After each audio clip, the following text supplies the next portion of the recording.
Hello and welcome to the Global Podcast. I am Gwinzer and today we're going to talk a bit about what's going on in the world of global conflict. If you're not aware, global conflict is a Battlefield community. We play organized 32 versus 32 matches on PC every weekend. You can go ahead and visit us at global-conflict.org to know more. With me today, we have Matsif, Hello. Insanity Rocks, Hello, everyone. Lord Gonzo, Bonjour. Adolphus Sloth, Hello. and Haruki. Hey guys. And what we're going to touch on today is a continuation of last week's podcast, where we did a kind of information for people who maybe wasn't too aware of what GC is. We want to expand upon that to those of you who have now joined us since then, which have been a great many of you. Welcome to GC. We're going to talk about how GC works. And various things like our settings and our risk system and some of the systems that we've made in order to make our battle days easier. We're also going to talk about the GC 2.0 web project, where we're looking to revitalize all of our website and ABC system and TeamSpeak and everything else. And then we're going to discuss a little bit about what happened during the last scrim and also next week's BFI. So to start off with our GC information, we're going to talk about how the kind of armies are set up. Gonzo, do you want to chime in there? Yeah, sure.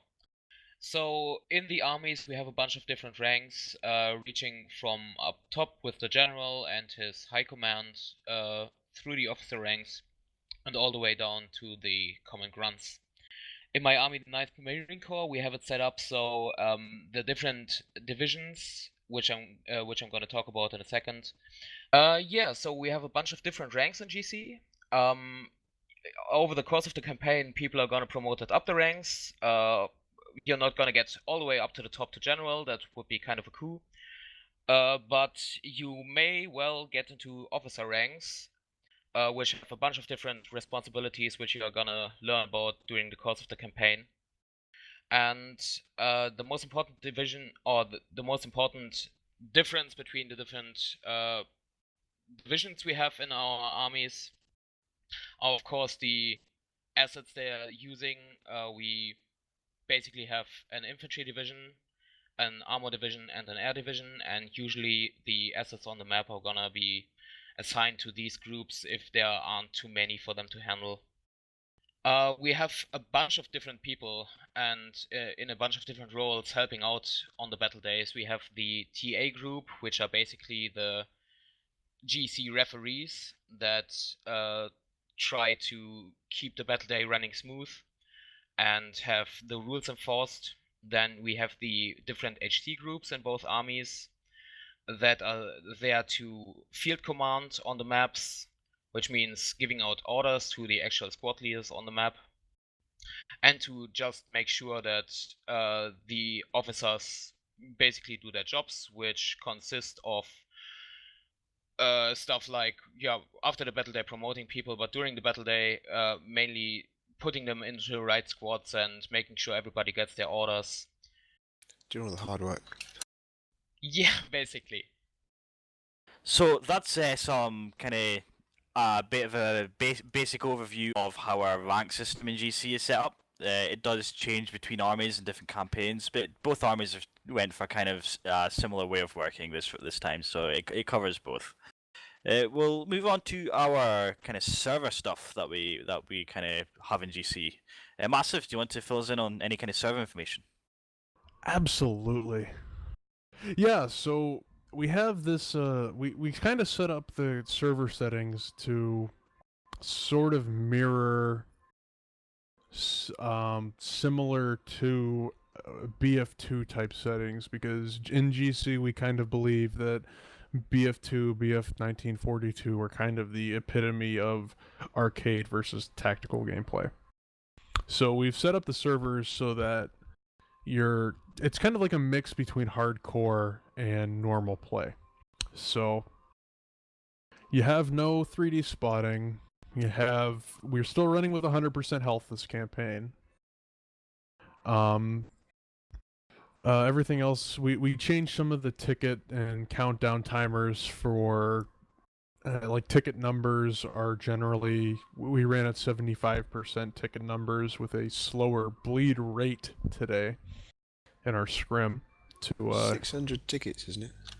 600 tickets with about 60% of normal bleed rate. So but basically we try to aim to get a round to last between 25 and 30 minutes is our goal for a well played, well fought round, which we had quite a few of today. Actually, it was quite entertaining.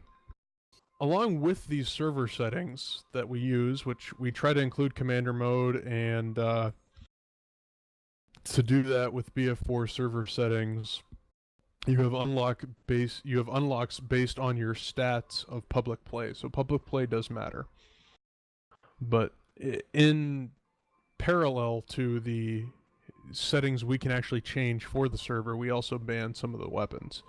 So basically you get a lot of the lock-on weapon stuff that wasn't present in the olden days of Battlefield kind of got removed because it's the implementation isn't exactly great for vehicle players, and we're trying to make as many people happy as possible. I have a question about the server settings before you go on. You go right ahead, sir. For those folks that are going to be doing pub play to get their unlocks, should they be looking at hardcore servers to get a closer feel to what GC is playing, or are there other customized servers out there available to the public?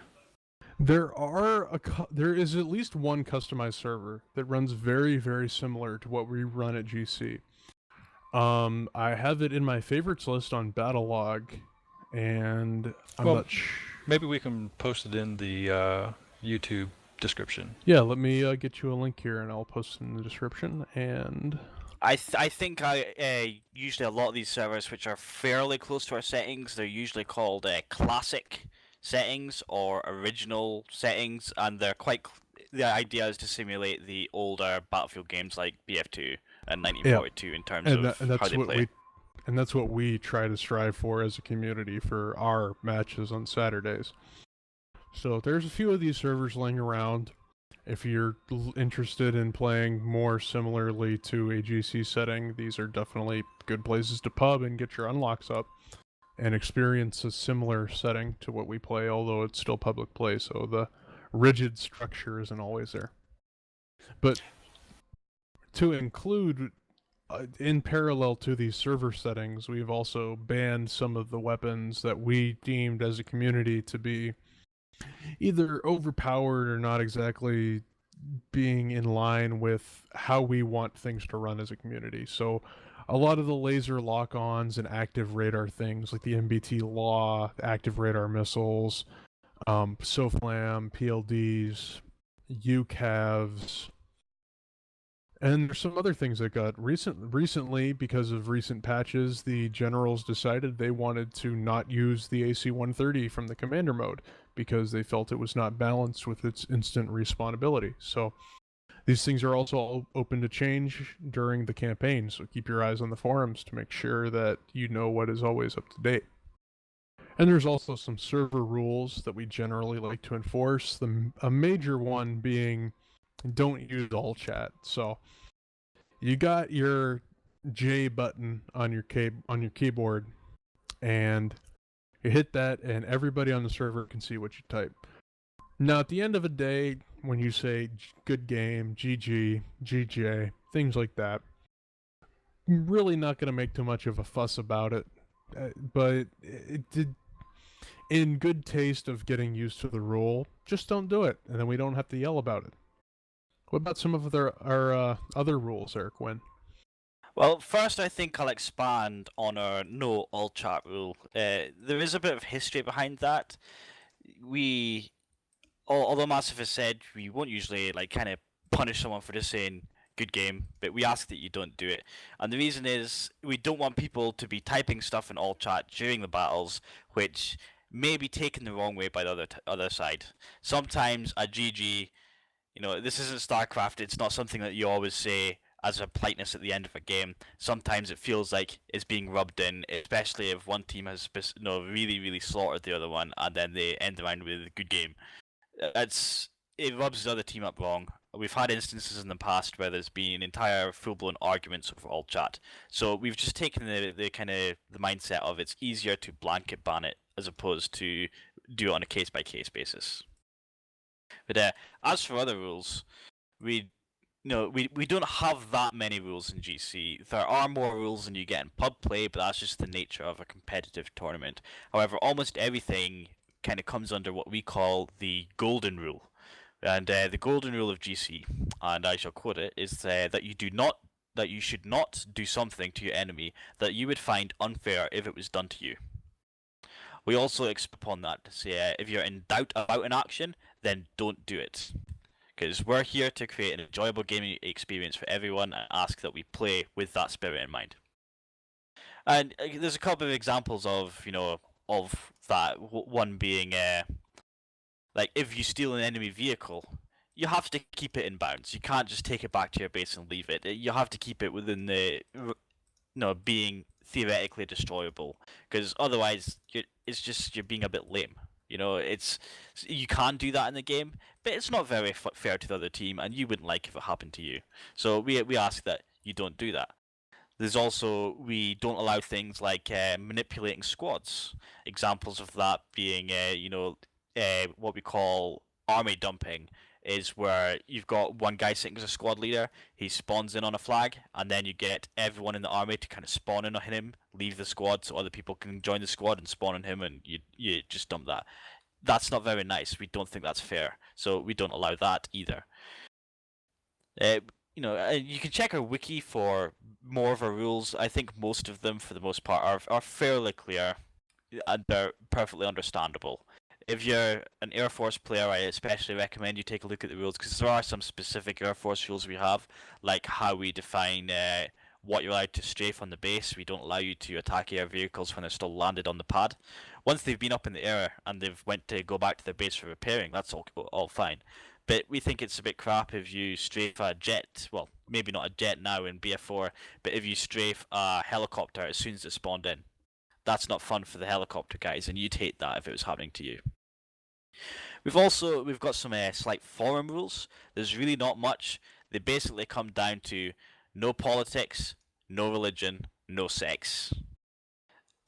I think the reasons for that is understandable. We don't want to create needless debate on the forums, and it's usually angry debate, that kind of thing. And obviously, also GC is open to minors, so we want to keep the kind of the porn and stuff away from the little kiddies' eyes. We also, we include things like no racism and stuff, but that's all general. I don't think anyone really needs to be told that. I think I would like to expand on the golden rule, especially during combat. If you have a question, ask your squad leader. Yeah, and if your squad leader can't answer it, he should pass it up the chain of the command to their general. If the general doesn't know, then it comes to the tournament administrators, and we make the decision. If we don't know, we will have a quick discussion between ourselves, and we will say, okay, no, this is allowed or this isn't allowed. And then hopefully later on we'll edit into a wiki, which we do keep up to date. And this campaign, I'm going to try and make a point of, once we go proper live and into the risk mode, if we update the wiki, I will do my best to announce that on the forums. I will tell you exactly what has changed, so everyone is aware. No one will have an excuse not to know. So that's what I've really got to speak about regarding our kind of rules. I do recommend visiting the wiki. You can see it at global-conflict.org/wiki. There's also a link at the top of the forums. Look at the fair play rules if you're interested. Also look at the campaign rules, which is more to do with the kind of the meta game, the risk system. And now I'm done with the rules. I think what we'll do is we'll take a little bit of time to speak about how our communication system works between armies. I did mention that if you've got an issue with a rule or you're not too sure on what you should do, pass it up the chain. We do that in TeamSpeak. And Sloth, do you want to kind of explain how our TeamSpeak system works? Okay. Each army has their own cluster of TeamSpeak channels that we use during the battle day to coordinate ourselves, because having 32 people in one channel would be fun, I guess would be one way of putting it. Has anyone No. ever tried that? Madness. We've done it during some fun days before, and like for fun it was okay, but for organization it was horrible. Yeah. So generally, as you will see, if you peruse the TeamSpeak, we have the channels are set out, and there'll be a channel tree for each division. So the infantry gets one, and then in that there's a bunch of channels for the squads, and then the armor and the air get their own similar trees. And there'll be a channel at the very top of these channels, and the EFC will sit in there, and he'll use TeamSpeak's channel commander function to chat to all the squad leaders. So in each squad you'll have 4 or 5 people, and then one of those guys will have an orange light next to his name, and he'll be presumably the squad leader. He's on channel commander, and everyone with an orange light on channel commander uses a different bind to the normal chat binds, and so they can talk to each other and FC, and so information spreads between the squads quickly and without horrendous chaos. At least that's the idea. So that's how that works. And normally, I don't know how the other guys, the 9th, do it, but in the guild we use the division main channel as a waiting room for your division. So the infantry guys will go into the infantry channel and wait there to be rotated. Yeah, we do the same. And like, you can use TeamSpeak's really useful because you can change your name ridiculously easily.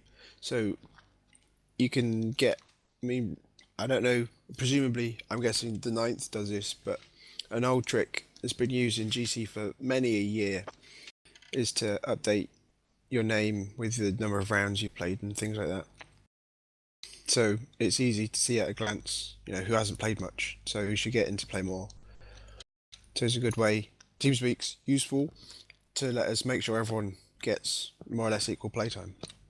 Yeah, TeamSpeak is certainly it's kind of the tool that keeps GC going. Without it on a battle day, we would certainly run nowhere near as smoothly as we do.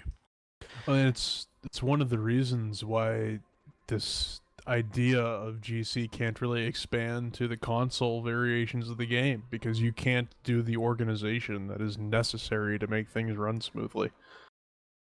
And I mean, without it, we'd be kind of stuck in a organizational rut, because that's just the lower level TeamSpeak. We've also got kind of on the organizational level. There's a lot of armies have got high commands have got binds to each other, and then there's the tournament staff have all got binds to speak to each army and stuff.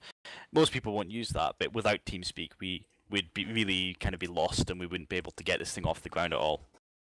There's all army binds as well, which the FC will use to scream at people to hold spawn in those moments where there's 5 tickets on your team and 4 on the other team, and the FC's having a brown trouser moment. And winning by 3. Yep. Winning by 3. So yeah, TeamSpeak is one of our organizational tools. Another organizational tool that we use in Global Conflict is ABC, the Army Base Camp, which you can visit yourself at global-conflict.org/ABC, or if you're on the forums, there is a link at the top saying ABC Home. And what ABC does is that is basically kind of the non-actually playing the game side of all of our organization. ABC allows us to track people who are signing up for the game. That's probably one of the most obvious for the battles. That's one of the most obvious things you'll see once you log into ABC. You see down the bottom left, you see a graph of numbers. That's the amount of people who are turning up for the next battle, who have signed up to do that. You can sign up to a battle through the Battle Day sign up, which is in your ABC Soldier menu. Through ABC, that also allows the armies to control kind of the rank structure. Through ABC, the general and high command of the army will promote players using the kind of inbuilt functions that may grant the player extra forum access. They might get to see certain forums that they couldn't before. It changes their avatar in the forums to have the latest rank, as well as all the user titles and such. through ABC, it also allows us to distinguish the difference between kind of the standard user groups, the officer user groups, and also the high command. Usually, standard players can only just see certain army forums. It's usually a kind of a barracks and a strategy forum, and maybe a general chat or a sign-in place. The officers they're able to see a kind of officer discussion forum where they basically discuss organization of the army, and the high commands are able to see an army which basically tournament rules and larger level matters are discussed. ABC also allows armies to give their soldiers medals and ribbons, which are usually a kind of combat distinction for doing really well. My favourite example is the 9th Marines have got a cookie award, which you get whenever you shoot down a enemy air unit with a tank on a battle day. And you can see your ribbons, and also kind of you get an auto-generated signature if you look in ABC and you go to your control panel, and if you've been given any medals, you get a link to your signature. So it's a really, really useful system, and it helps your armies out so much, and it does a lot of things which used to be manual, like assigning forum groups, promoting people. It just makes it a simple automated process. Most people will only use the sign-in function, but honestly, that's so useful to your commanders to use that, to have a good idea of not just how many people are going to be there on the battle day, but who, so they know exactly where to put things and how to plan things ahead of time. So I think that's enough about our kind of the organizational side of GC in terms of player management. Insanity, do you want to talk us through the kind of the risk system, the GC metagame, if you will? Yeah, I'll give it a go. So here at GC, we don't just fight on the battles, conquest large, conquest small maps, and whoever wins at the end of the day is the winner. We actually have a meta game on top of that, a risk system where we have a campaign map that is divided into continents, and each continent or theater, if you will, we have territories marked out, and then each army is given the opportunity to select the territories that they want on the map. Why that's important is in previous campaigns we had the ability to move divisions between territories. This campaign we do not. However, the territories are still important because if you control all the territories within a theater, you'll get a theater bonus. Well, what's important about a theater bonus? The number of territories and the number of theaters that you control on the campaign map go towards something called World Control Points, or WCP. And the army that has the most WCP is the army that is winning. And I believe that we're going for 70% World Control Points to be able to determine the victor of the campaign. And so once the once the territories are selected, we then go through the maps that we're going to play on, the battlefield maps, Battlefield 4 maps, and we're going to go through those, select which modes we want. Here at GC, we do play an infantry only.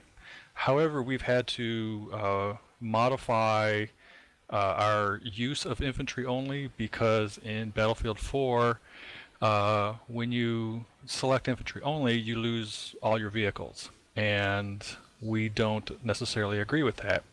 We believe that the transport vehicles, your jeeps, even the transport heli, and the rib boat can be used in infantry only.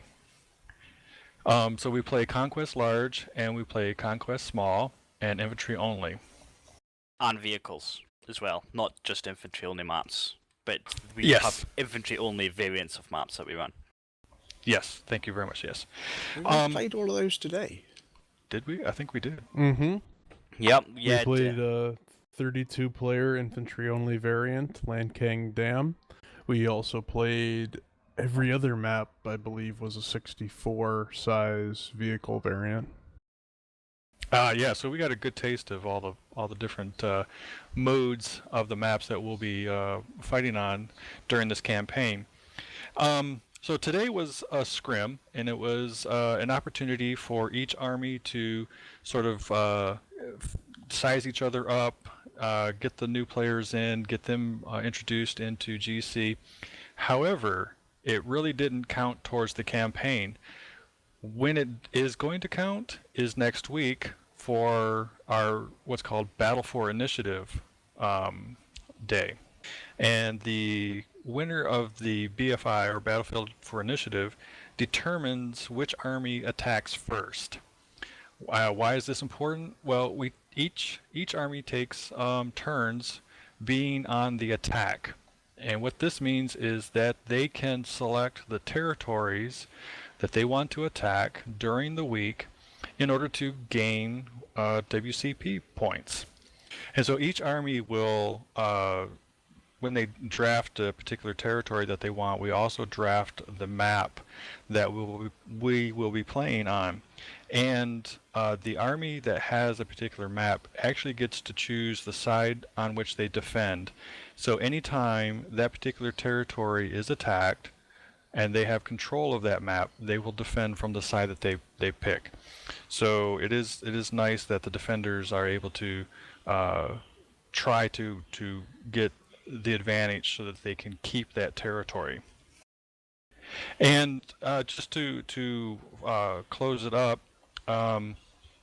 it's while we're working on this risk system, it's fascinating because not only do you have these strats on a particular map, but then you also have to develop strategies on the campaign map. So sometimes it's rather important to, well, actually all maps are important to attack, but sometimes if it's the last territory in a theater, there's a little bit of extra, there should be some extra motivation there, because you get the win for the territory, and you get an extra bonus for the theater, and it helps your army that much more. So I will point out that our risk system this campaign is a little bit simpler than our previous risks, our previous campaigns. I imagine some people are looking at the map going, this doesn't seem very risky, where's the divisions, where's my units? We've made it easier this campaign because we are, we knew it was going to be taking on a lot of new people. We had enough of the kind of high commands to deal with. Usually our risk system would have like headquarters, which would be where our new units are placed. We would have a certain amount of divisions which are available on the map. The amount of times you have to play a map would be dependent on the divisions on it, like a standard risk. Instead of a roll of the dice, it would be a victory in Battlefield.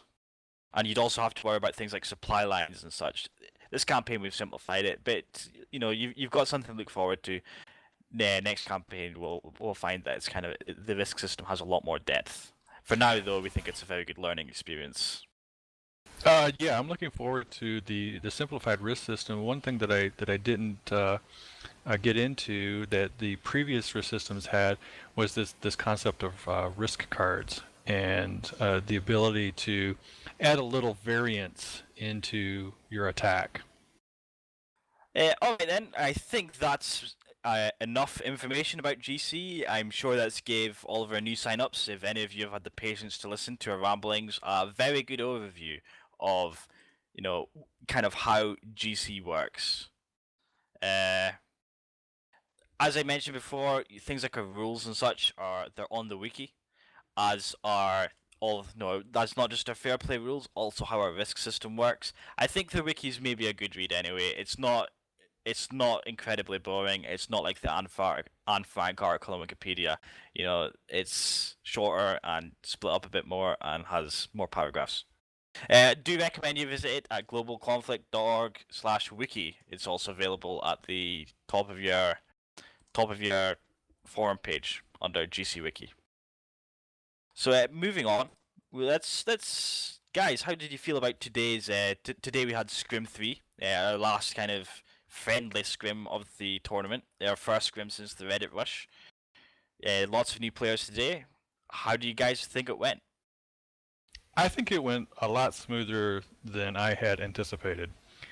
I guess I was expecting lots of confusion and chaos, but I'm gonna chalk this up as a victory. I had a lot of positive reviews in our debrief, and a lot of people that it really enjoyed themselves, and said they're gonna come back. So yes, yay! Yeah, same goes for me. I think today was incredibly fun.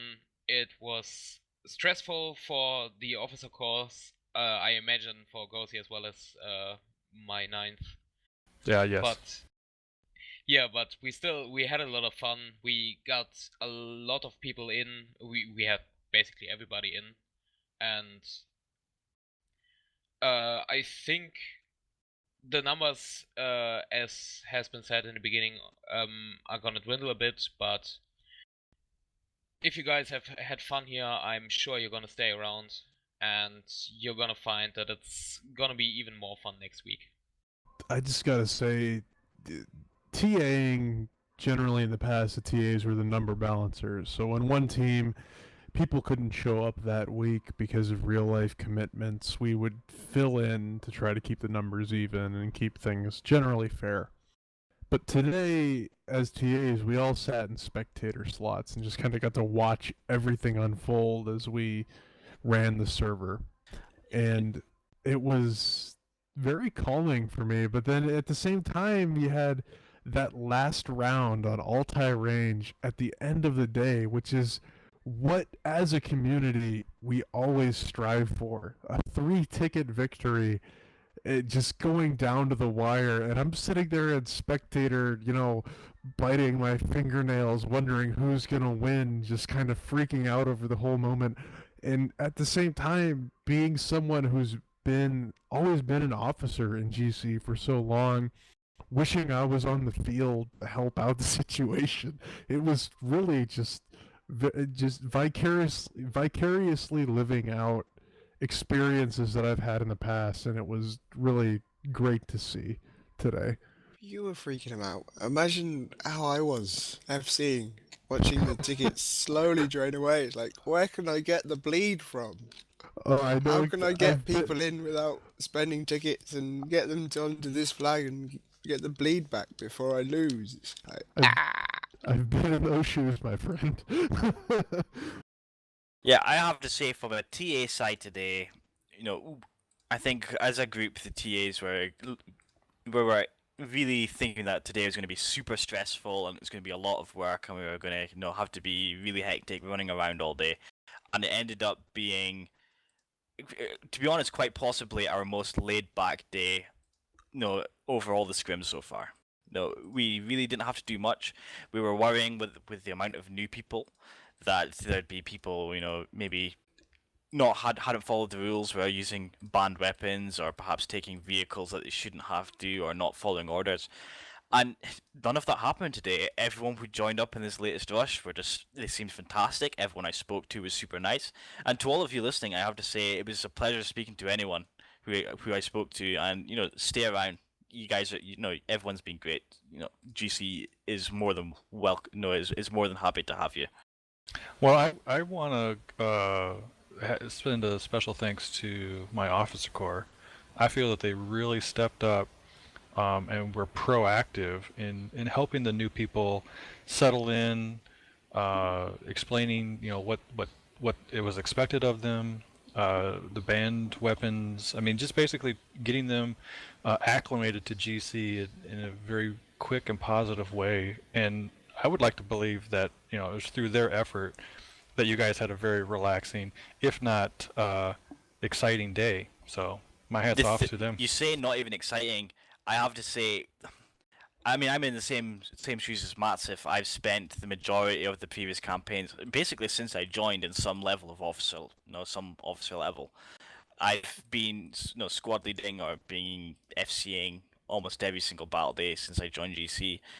And to take this time to be able to watch in spectator mode and move around myself, I think it's been the most fun I've had in GC for a long time, to be honest. It was totally stress free and being able to see everything that was happening on a battlefield. And we were in the TA channel. We were really cheering on certain fights, and it was just so great to watch the two teams clashing together and seeing everything that was happening on the battlefield. Oh yeah, for me, for existence, someone who's been playing in GC for years and years, and most of that time being an officer or squad leader in some capacity, it just being able to step back and see all of that, and see that Altai range 3-ticket victory from the back in the spectator camera, and watching one guy get to the one flag to get the bleed for his team. It's a completely new level of seeing the next generation of people for this community, because we've been going on for 10 years now, this community, and you always have these things happen, and these are the things that stick with you. But I remember battles from when I started GC and Battlefield 2, just that they just stick with you. And I think for the new guys that started today, that last match of the day, a 3-ticket victory for everybody who played in that, the people who stick with GC and play around, which I really hope all of you do, that's going to be something that sticks in your memory for years going on into the future. And the longer you play here, the better. The more experiences like that you have, it's always as stressful at first, and it's always as awesome or heartbreaking at the end. It's great. I always remember that one. First campaign was Pride under Haruki, and it was it Gulf of Oman? It was the 32 one, so it was an even number of flags, and there was just like 3 tickets in it, and it's just like sort of one of the first matches I had. It's like, this means GC is awesome. I know exactly the match you're speaking of. Crazy. Gulf of Oman 32 infantry only. Oh yeah, I remember that. The screaming of hold spawn, and it's crazy. It's the best thing about GC, those moments. Well, hopefully starting next week with our BFI, we can have more of those moments. Oh yeah, I mean, I'm really, really looking forward to this campaign. It looks like it's going to be balanced. Hopefully that means it'll last a long time. We've got a lot of new people.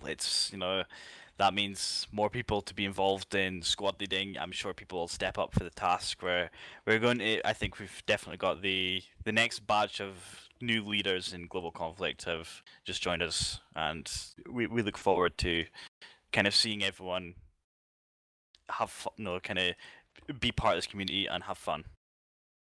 Speaking of balance, we have a tool provided by one of our members to track things that are happening on the servers.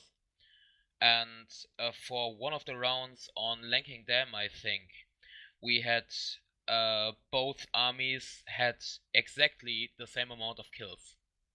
So this seems to be quite balanced. Which is always what we strive for in this community, because the balanced campaign is the one that everybody remembers. Again, being the quote-unquote old man granddad of the channel right now, I remember back in the BF2 days of every single week it would just be back and forth, and campaigns lasting for months. I think Battlefield 2 Campaign 8 lasted for 6+ months or something. It was just kept going on because everything was so close and so well balanced, and it's an experience that sticks with you for quite a long time. Yeah, I think GC is the only community I've been part of which has made losing fun. Yeah, I'm still here, and I've never won a campaign yet. High five. 2 years. So yeah, I think we all really enjoyed today's scrim. Please come back next week for the BFI, the Battle for Initiative, as we mentioned in our kind of information spiel. That's quite an important day. That's the victor of the BFI is what determines which army gets first attack turn in the campaign once it goes fully live. If you're going to be available for the BFI, please sign up in ABC at global-conflict.org/ABC. The link is also at the top of the forum under ABC Home. And you see a link there called Battle Sign Up. Sign up and say when you can be there.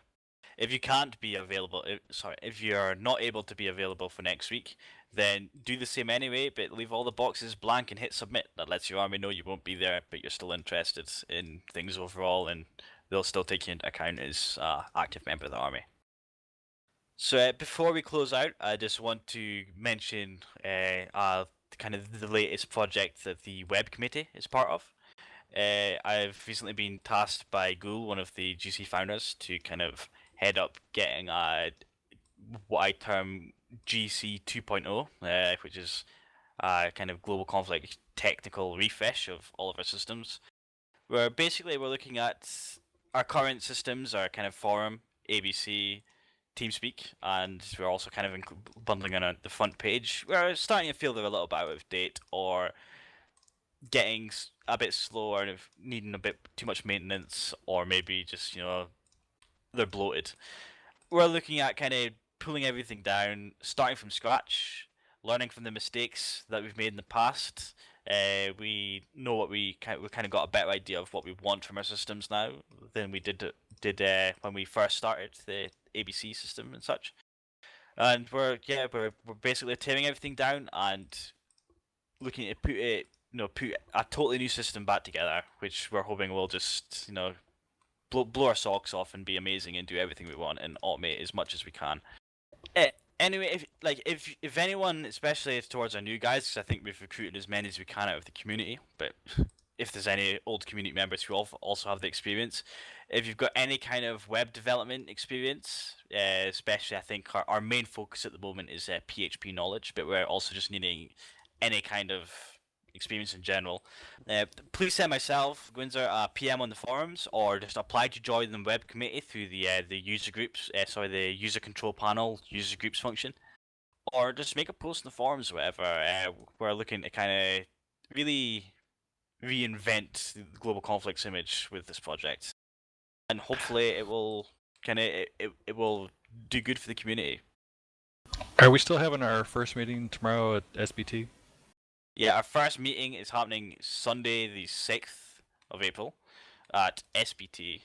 I imagine most people listening to this podcast won't kind of be available for them because it's too short notice. Currently looking at doing a second meeting of the following week, which is Sunday the 13th of April at the same time, Sunday SBT. This week's meeting is going to be roughly just an ideas throughout, very rough implementation. Next week we're really going to get into the dirt, into the gritty information, and plan exactly how we're going to do things. And it's one of those things. I mean, the current GC forum homepage, TeamSpeak structure has really been in place for over 5 years at this point, which is half of the time that the community has existed, and it really just needs some tender love and care. And I mean, there's some people involved that don't really, I mean, if you just have a little bit of graphical knowledge and how to make some nice banners and stuff, we appreciate any assistance that you could give to the effort. So go ahead, and if you have an idea, we're welcome to hearing it, and we'd really appreciate any assistance in the effort. Yeah, even just small assistance. Even if you could just you're low on time and you can just help kind of verify and perhaps test things, it would be appreciated. We're really needing everyone. So with that, I think we will close this extremely long podcast. Thank you for listening. Hopefully the information has been quite beneficial to you. I have been Gwinzer. Today with me has been Matsif, Insanity Vox, Lord Gonzo, Adolphus Sloth, and Haruki. Mr. Blue has been recording for us, and he'll be doing the extremely daunting task of editing everything together to make it sound somewhat bearable, because believe me, when we've been recording it has not been. And tune into us next week.